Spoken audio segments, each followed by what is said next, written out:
দই, তোর চুলগুলো সাদা বলে তুই মিষ্টির কালো চুল দেখে হিংসা করিস? না বাবা। চুপ কর মিষ্টি, আজ তোকে জমিদারের ছেলে দেখতে আসবে, তৈরি থাকবি।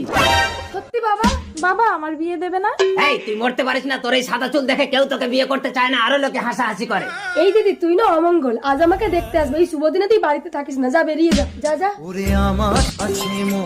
বলছি কানু মণ্ডলের বাড়ি কোনটা? কানু মণ্ডল? কানু মণ্ডল তো আমার বাবা।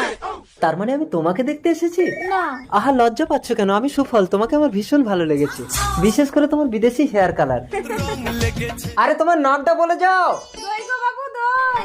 দই, তুমি একদম আলাদা। I love you, I love you দই। বাবা সুফল, তুমি মেয়ের মুখ না দেখে বিয়ের ডেট পাকা করে নিলে, মুখটা দেখা মিষ্টি। আমি আপনার মেয়েকে দেখেছি। না না, এই মিষ্টি না, ওর মাথার চুলগুলো সাদা ছিল। কি নাম যেন ওর? দই। হ্যাঁ দই, দই।